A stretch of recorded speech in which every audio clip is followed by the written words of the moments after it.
Hi everyone, and welcome to Exploring the Build. If you've just found this place, then welcome.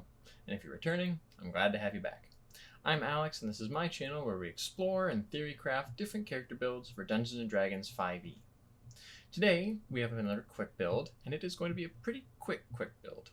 As well, we have a new setup. I've had some computer issues over the last couple days, and so I have a temporary setup while I try to work all that stuff out. I'll still be trying to get videos out as regularly as possible, and in this case, we have our quick build today.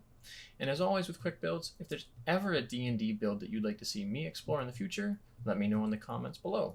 For today's concept for our quick build, we are just going to be focused on building a Warlord type character, or essentially a Battlemaster's Battlemaster.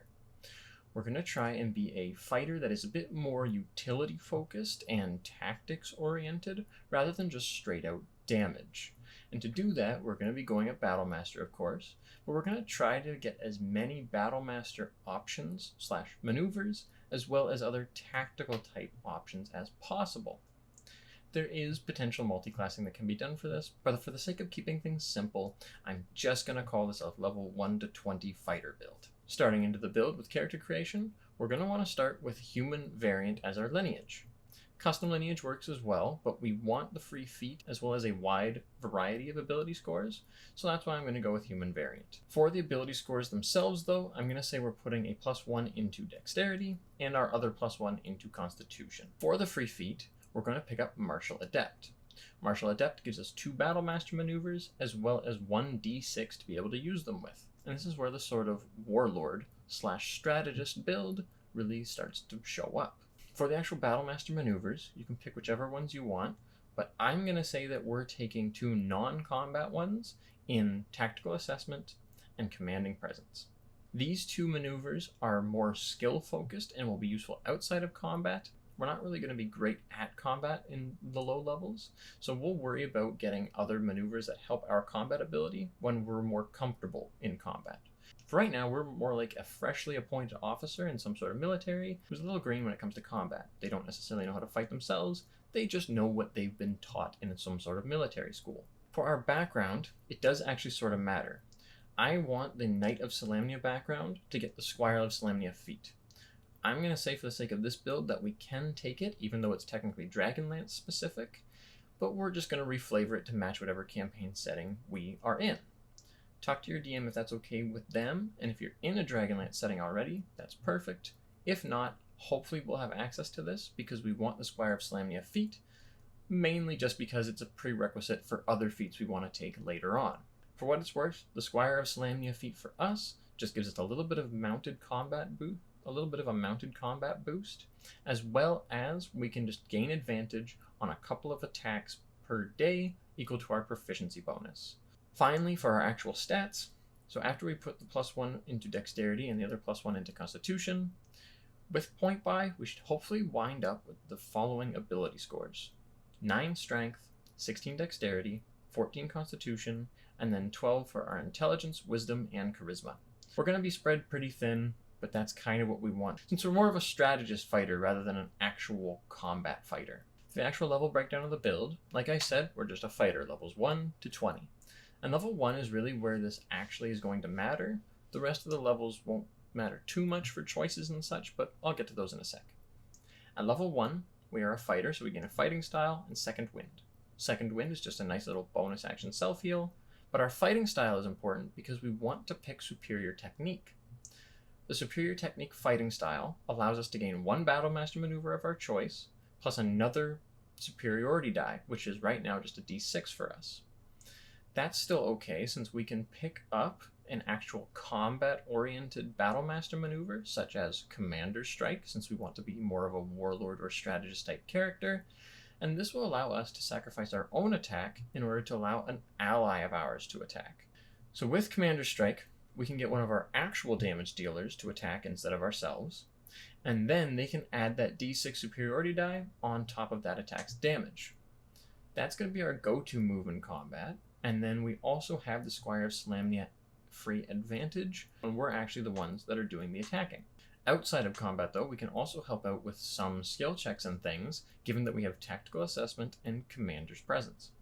After that, we're just going to continue up fighter. That means that at level 2 we get Action Surge, at level 3 we get a subclass, and here of course we're taking Battle Master. Now as soon as we do that, the important thing is that all the D6s from our current Battle Master maneuvers / superiority die, they all become D8s and get added to our actual better pool of superiority die. That means instead of just 4 D8 superiority die to use with 3 maneuvers that a usual Battle Master has, we have 7 D8 to use. As well, we have 6 maneuvers instead of just 3. These new 3 maneuvers can actually legitimately be any maneuvers that you would like to have. They can be combat oriented if you want, or they can be non-combat oriented. I would certainly recommend picking up something like Ambush, as that gives us a bonus to either our initiative or our stealth rolls, and we are a dex build, which means that we could probably take good advantage of that. Parry is a defensive maneuver that also works really well with dex builds, so that's one to keep in mind. But other ones like Brace or Tripping Attack or Disarming Attack, any of those are more built for us doing the actual attacking, but they're still very good to have. Finally then, at level 4, as well as 6, 8, 12, 14, 16, and 19, these are when we get all of our ability score improvements / feats. And for the most part, we have 7 of them, but we want 2 feats for sure. That is the Knight of the Crown and the Knight of the Sword from the Dragonlance specific campaign setting / Knight of Solamnia background that we took. For both of these half feats, we're going to increase our Constitution by 1 respectively, so that puts us up to 16 Constitution overall, and it also allows the actual features we use with these feats to scale with Constitution. That doesn't really matter too much for our Commander's Rally, which comes from the Knight of the Crown, but for the Knight of the Rose, the Bolstering Rally, that means the temporary HP that our allies get will also include our Constitution modifier on top of the dice that they rolled. Both of these feats give just straight D8 features that we can use as bonus actions to either give temporary HP to our allies or allow them to attack, just like our Commander's Strike. And the reason that's so good is because even though it eats up our bonus action that we would want to maybe use for our actual Battlemaster maneuvers, it saves us those Battlemaster maneuvers to use later on. For the last 5 ability score improvements / feats, assuming you don't end up multi-classing, for us, we're just going to use them to improve our ability scores.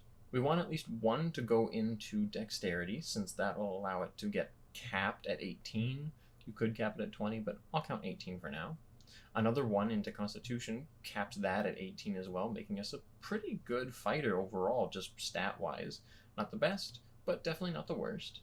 And then the last 3 can go into either raising each one of your mental stats individually, or if you find you're using one more than others, you can increase that one a fair bit as well. The final options would be to obviously take other feats as well, but that's totally up to you and whatever you feel like you need. Really, for us, just those 2 feats that we took right away, as well as a couple stat increases, really makes us feel like a Warlord or Strategist character. Let's look at what we've got. By level 20, we're a fighter with, I assume, 18 Constitution, which means that we have a lot of durability and a lot of hit points. Specifically, we have about 204 on average. We also have 4 attacks, 2 action surges, and 3 uses of Indomitable, which all in all makes us just a pretty good character, and especially for dealing damage. A lot of attacks equals a lot of damage. But the final thing that we have that's really awesome are the sheer amount of either command features or Battlemaster maneuvers that we actually have. Our command features are only D8s, but our Battlemaster maneuvers are all D12s. And we have 9 superiority dice overall. For maneuvers, on the other hand, we have 12 to choose from. That is quite a lot, and we don't necessarily need each and every one of those maneuvers, but it's nice to have the amount of options available to us. The really awesome thing is that those 9 superiority die that are all D12s again, come back on a short rest. So if there's one big combat, you can just go nuts, adding a bunch of superiority die to each attack you do, action surge, do that again, and then just take a short rest after that combat is done and get it all back. If we find that we're not actually in combat for one of our sessions and it's more of a social setting, we can still contribute. We're not just a fighter who just hits things with a stick. We're a relatively refined social or utility character. And our superiority die are just D12s that we can roll on top of some specific skill checks that we make. Our other commander features from Squire of Solamnia, Knight of the Crown, and Knight of the Rose all scaled with our proficiency bonus as well, which means that there are 6 times when we can just get advantage on an attack, which is just pretty good in it of itself. And there are 6 times when we can use a bonus action to tell an ally to attack, and they get an extra d8 on that attack's damage. As well, there's 6 times when we can use a bonus action to give an ally temporary hit points. That's a lot of options for what we want to do in combat, and since we also have some bonuses out of combat, I'd say that makes us a very effective commander-type character. Overall, that's pretty much the entire quick build. Let me know what you thought of it, or what you would do to get close to the idea of an actual full Warlord character, as I know there's lots of various multi-classing or lineage options that can technically help with building it. But in my mind, I just like the fact that we have as many Battlemaster things as possible, and that just gives us a wider range of options to use both inside and outside of combat. Thank you so much for coming on the journey with me, and I hope to see you in the next one.